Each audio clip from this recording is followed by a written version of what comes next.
Soulblazing. I'm Lisa Haisha. My guest today is an actress, a writer, and a phenomenal human being. She's so sexy and hot, and I love her. So please meet Kimleigh. Can we get the hug? That's a beautiful introduction. You're welcome. So beautiful. Yes, you are someone I just admire so much. We got to tell the story of Of how we met. Yes, of how we met. We have a mutual friend who. Sally Jenkins. Are we allowed to say her on this? Yes. Okay, good. Yes. So our mutual friend Sally Jenkins invited Lisa to come see my one-woman show. And I was excited because I love Lisa, and I thought, oh, this is going to be a great opportunity for her to see my show and see what I do, and also just be able to connect one-on-one. And so let me have Lisa tell you what her thoughts were when she got invited to this show. Well, I'm invited to a lot of things, and I made like a decision: no more actor friends. every night it's like, my friends in this play, and usually they're bad. And I'm not doing it anymore. I got to a point in my life I do not go see actors' plays, especially one-woman shows. So Sally goes, you have to go to this one. This one's different. I'm like, oh, I love Sally, so I'm like, okay, I'll go. Then I'm like, how long is it? And then she's like, it's just like 45 minutes or an hour. So we get there and we're sitting there and I'm like, are you sure it's only 45 minutes to an hour? And I can see her behind the stage, like I'm behind the curtain, and she's like this with her phone. Oh God, how long is this gonna be? Like you could tell in her face that this was not gonna be something she wanted to see. So then the show starts. And she comes out, and first of all, her presence. And I'm like, oh, maybe I'm in for a little surprise. Maybe Sally's, doing me a favor here. And as she just started doing it, it was just like, I'm laughing, I'm crying, I'm just moved so much. And I'm like, who is this woman? You are a powerhouse. You are so just beautiful inside and out, and you commit. I mean, your play is not easy. She wrote this play, starred in it, and it is a revolution around sex. And Well, it was beautiful because I had an eye on you because I really do get a chance to play with my audience, and I knew that she was trepidatious about being here because I could tell by the phone swipe, and I could see her phone illuminate during that. And at one point, it was like probably 5-10 minutes into the show, I see you lean in and take in everything. And at that moment, I knew I had you, and I knew that we were going to go on this journey together, this beautiful journey of life together, and watch me grow from, the 17-year-old girl who was gang raped to this beautiful woman that I've become now. And being able to even say that I'm beautiful to myself is so huge because so much of my life was spent squashing down my beauty, thinking I was worthless, thinking I was unworthy, thinking that I had nothing to do on this earth but be abused. So it was so great to see you kind of lean in and really go on that journey with me. It really felt awesome. oh, it was an honor. And just to see you accept your past and tell them a little bit about it, because you were gang raped and you didn't even know you were gang raped. You blocked that right out. Yeah. The greatest thing about this show is that I always say that your greatest obstacle will become your greatest gift. And who would have thought that me being gang raped at 17, it was my first sexual experience, would turn into this movement of owning your own sexuality, really owning who and what you are, becoming your own superhero. So at 17 years old, I was gang raped by 3 football players at my university. It was my first sexual experience. And I remember waking up outside of the dorm room with blood rolling down my legs. Now, at that point, I had thought it was my period. I was like, okay, this is what happened to me. So I go up to my dorm room, I take a shower, and from that point on, I repressed everything that happened that evening for 8 years. I had no idea I was raped, had no idea what happened to me. I kept going on in life like everything was perfect, and yet something in the back of me kept becoming self-defeatist. Even though I was, I turned into a beauty queen, I got to be a Miss Kansas. There are so many things that I did. I was a cheerleader. I graduated as with a degree in psychology. There was so much I did, but yet there was something gnawing at me. So 8 years later, and in the course of that 8 years of repression, I was literally paralyzed, and especially sexually. So if I were in a relationship with a guy, I would literally just freeze up. I could not have sex. I could not appreciate who and what I was. I wasn't able to even speak true words because I had pressed everything down so far into myself. And so that was kind of the journey. 8 years in, I started having these weird, crazy dreams, and they were dreams of penises. And that's when I knew something had happened to me. So repression protected me, like really protected me, really kept me from losing it. And so that when I finally realized what happened, I was strong enough to begin to take the journey of healing. So I always say I was a survivor, a victim, a survivor, and now I'm a thriver. You know, Beautiful. Yes.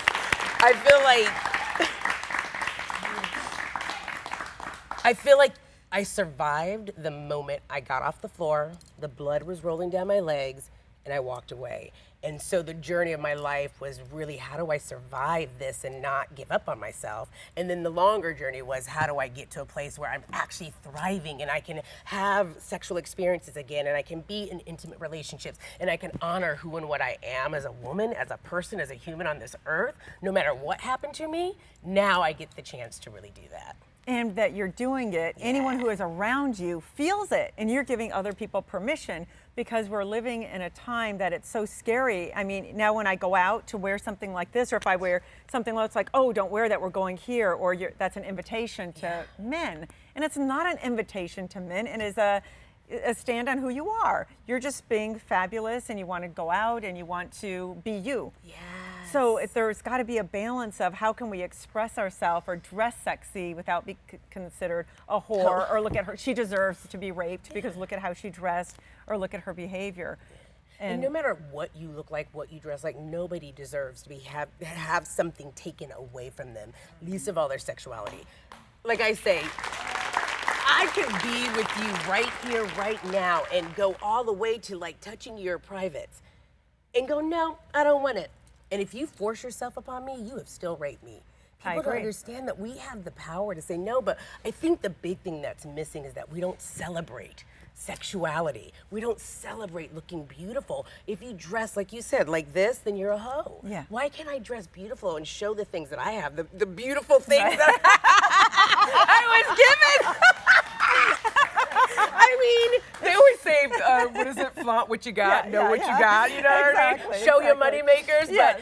But honestly, like it took me so long to really honor who I was. But this is just, when I just moved here, I was auditioning and I was getting all these commercials. I was in one of the #1 commercials that went viral. From that, I met some big director in the commercial world, and he was king. He brought me in his room and plucked me out of 100 people and said, I want to make you a star. You've got that equality and this and that. Then he took me in his room. Oh, he had me eat with his wife, a pregnant woman, beautiful, gorgeous. And then he takes me into a room and says, you know, will you go down on me, basically? And undid his pants, and I'm like, we were just with your wife, and he's like, oh, but she's pregnant. She can't have sex right now. Then I'm like, but I'm gonna make you a star. And it's just like, okay. And I just walked out, and that really ended my acting career, because that was like the straw that broke the camel's back, because I was getting that so much. And it was, well, look how you're dressed, or look what you're wearing, or you wanna be an actress. That's just part of the deal of being an actress. You know, and it's just like, oh my God, I hate it. And coming from a Middle Eastern background, and so the Latinas, Middle Easterners, all of us have that. So being with someone like you who just says, no, express it. When I'm around you, I feel sexy, and I feel, oh my God, I can do that. And we were taught sex was shameful. Don't have sex, don't have premarital sex, don't have a one-night stand. You can't do it, you can never express yourself sexually unless you're married. Yes. And even then, it's like those cultures usually, once you're married and have kids, they don't want you anymore. And I was just like, oh my God. And I just got in from, you know, from San Diego. I'm very Arab, you know, my dad's voice is my Uncle Habib and Uncle Azawi. I'm like, I can't do this. And I left, and I never got a commercial again, and I didn't work. It was so hard. And my agent said, I don't know what happened. And I never told her, because of shame. We were taught you're not allowed to speak about I never talked about it until Me Too came out. My husband didn't even know. Wow. Yeah, it's just because there's so much. Too. So what do you do about shame and being in your presence? I'm like, oh my God, you're helping lift that away too. It's interesting because I spent so much of my life in shame, and then one day I woke up and I was like, if everything I've done so far has gotten me here, what would I need to do to be different?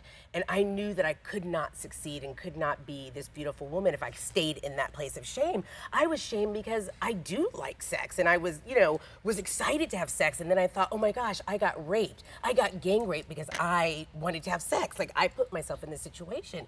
But no matter what we do, we've never put ourselves in a situation to deserve to be taken advantage of. And with everything that's going on right now, I mean, it's coming out in epic proportions of how many people can say me too, both men and women, me too, me too, me too. I'm overwhelmed with what's happening on Facebook right now and across the country. It's like, it's overwhelming. And so the thing that I believe and what I feel has to change in our society, and especially in America, we are still living in a very puritanical society where sex is shameful.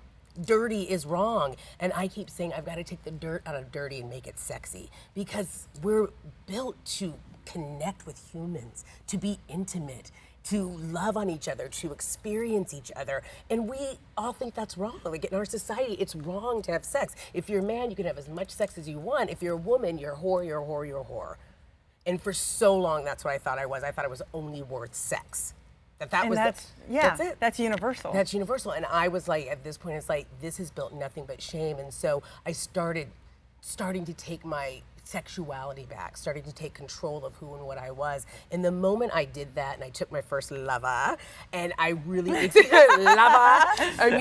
that lover, and it changed my life. But that was your intention, to have a lover. You did not. It was my intention to honor sexuality within myself. I had never enjoyed sex before.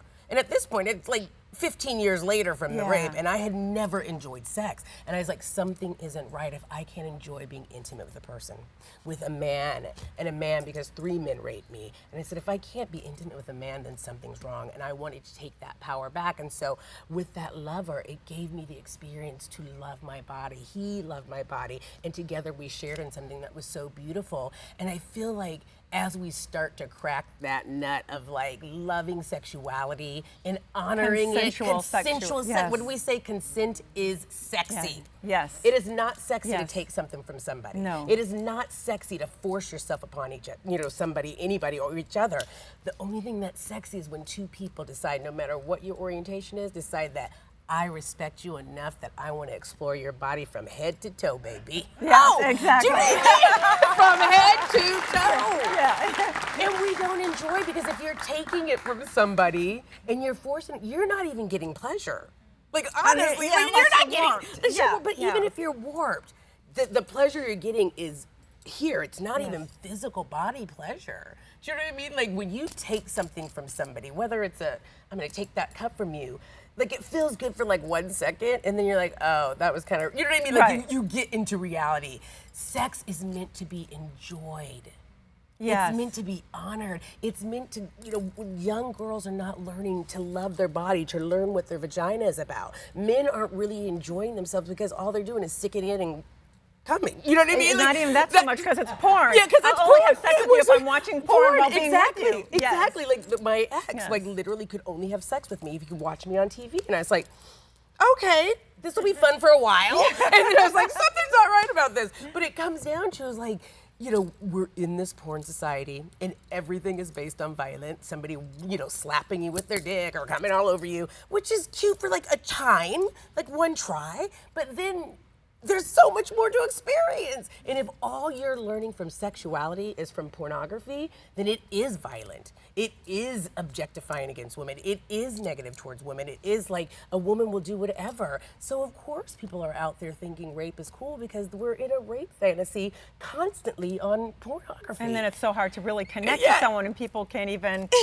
And when you see a rape fantasy on porn, it just looks like that girl is having the time of her life. Yeah. Well, she is getting paid. Yes. To have that fun. Yes. And somebody's telling her what to do. Yes. So it is not fun, No. it is not cute, and nobody wants it. Exactly. So, yeah. So you are trying to create this movement, Dirty O. Why don't you talk a little bit about that, and a TV show, and... Dirty O stemmed from this ex of mine who could only have sex with me if he was videotaping me and watching me on a screen. And I thought, this is really twisted. Like, the first couple times it was cute, he dressed me up, we had a thing. And I was like, why aren't we really celebrating sexuality. Like, why isn't there something you can put on your computer that says, oh, this is how to give a great blowjob.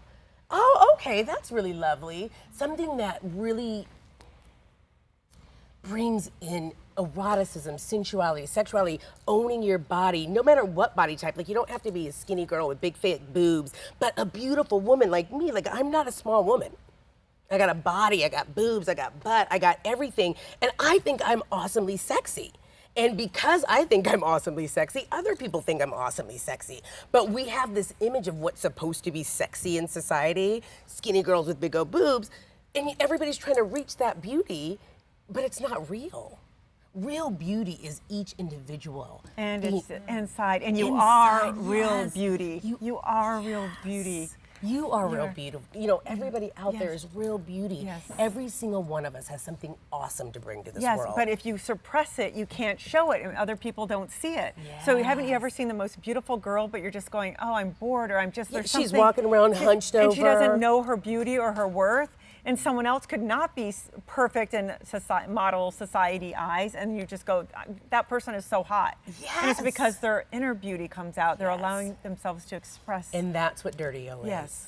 Dirty O, which is me, I am Dirty O, believes that each and every individual has something amazing to bring to this earth. We all are powerful and amazing, and I want everybody to live to that level. Imagine, like with my Embrace Your Cape Enterprises, which is my company, which is Be Your Own Superhero. If everyone really embraced who and what they are, honored their story no matter what tragedies have happened along the way, overcame them, came to the other side and lived fully, like, imagine what this world would be. There would be no racism. There would be no sexism. There would be no rape because people love each other. And if you don't, thank you. Yes. If you don't love yourself, you cannot be loved. And my only goal as Dirty O is to find a way to help everybody love who and what they are. I could have let my gang rape destroy me. I could be a hooker in the street shooting up crack. absolutely. Do people shoot up crack? I have no I don't idea. even know. Shooting up something and turn my life. But what I decided to do with what my tragedy was, like I said, your greatest obstacle will be your greatest gift. I wanted to turn that into gold. Yes. And gold meaning, what can I shine upon this world? What is my purpose on this earth? And I believe that it is really redefining sexuality, because once we find a way to honor ourselves sexually, Yes. you don't gotta take it. Exactly. You don't gotta overpower nobody. Yes. Because you get what you desire. And Yes. everybody has their things that they like sexually. And I wanna explore that and really honor it. And coming out of like really building a TV show that honors that. So what does Dirty O stand for? Dirty O stands for Dirty Oprah. And it all started back about 6 years ago. I was going to this church, just kind of figuring myself out. And every time I walked into the church, I heard, think bigger than Oprah. Think bigger than Oprah. Think bigger than Oprah. And I was like, that. you know, and I get goosebumps. And I was like, what do you mean, think bigger than Oprah? And so I contemplated on that. And I left the church and I wrote my one-woman show, Totally, which still tours all over the place, which I love. Totally and Kimleigh. Totally Kimleigh. Woo! And I love being able to take that everywhere. I got to take it to Lithuania. It was awesome. So the think bigger than Oprah. So I wrote my show and I did it in New York and it got great success everywhere. And then a woman saw it in New York and decided to bring me to Hawaii. And her partner, her business partner, had never seen it. So she's the one in Hawaii and I go do my show. And the first thing she says after seeing the show is, think bigger than Oprah. And I start sobbing my eyes out, like just bawling like a little baby. And I'm like, okay, dude, I got it. That's what I'm gonna do. And that's how Dirty Oprah started. My show is kind of in two phases. So you get the innocent version of myself that's been gang raped, that kind of overcomes that, and then becomes this beautiful woman who rediscovers her sexuality, gets it back, and steps into it. So like I say, it's about stepping into your power, truly embracing who and what you are. And that's what it is. Dirty O is really here to open up the conversation around sexuality, to really give people the opportunity to talk and discuss and hear things that are all the stuff that we want to talk about, what we never do, because like you said, we're so shameful around sex. We hold it so close inside of us. And then if we think of something dirty, we think, oh God, nobody's gonna like that. Somebody's gonna think I'm weird because I think that's sexy. But I don't want anything to be off limits, with the exception of some things we don't want to talk about. But like anything to be Right. off limits. You know, there's certain things that we want but I'm talking about like everything that understand. makes you feel sexy should be celebrated, and Dirty O is here to make that happen. Yes. And Consensual consensual sexy. sexy. Consensual Yes. sexy. So let's see some Dirty consensual O. Yeah. So it really is. It's consent is sexy. It's honoring yourself. It's loving sexuality, and hopefully that begins to cut out that violence. When you love something, you don't need to take it. Like I said before, you don't need to take it. And Dirty O wants to explore that sensuality and honor it in every Okay, person. so let's give them a taste of your show. Can you do that for us? Do you want to do it? Right on. Okay. I'm totally 17. I'm totally a college freshman. And I'm totally a cheerleader. She falls mad in love. I'm taking my freedom, pulling it off the shelf. M-I-K-E. It is the most cutest boy I have ever seen in my entire life. Living my life like it's golden, living my life like it's golden, living my life like it's golden. Did you see how he looked at me? He totally likes me. You want to walk me back to the dorm? That would be so totally awesome. Oh my God, you guys, we are so gonna walk home together. Her freshman year in college, she gets gang raped. That's okay. That's all right. Get back up and fight. It's the beginning of tomorrow. Woo-wee. But tomorrow was fucked up. So I decided to take a lover.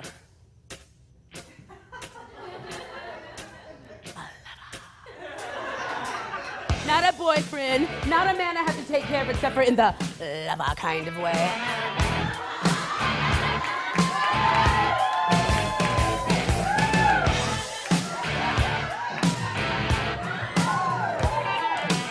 I said, take off your clothes. And as we slide down to the floor in pure ecstasy, I think, have I met the Superman to match my superhero? It was sex without fear, and it was exactly what I needed. Oh my God. But it wasn't love. So I let my lover go. I am Superwoman. Yes, I am. That was ridiculous. Yeah, that was But it worked. off the charts. Yes. So thanks for bringing the boobs. Thank you, Thanks for thank bringing you. the sex. And thanks for bringing yourself. You are a true divine channel that touches everyone you come in contact with. I am in awe of you. I think you are so sexy and beautiful and smart and fabulous. And thank you for sharing yourself with the audience fully. 100%. Thank I you. love you. Thank you so much. Thank you. Kimleigh Smith.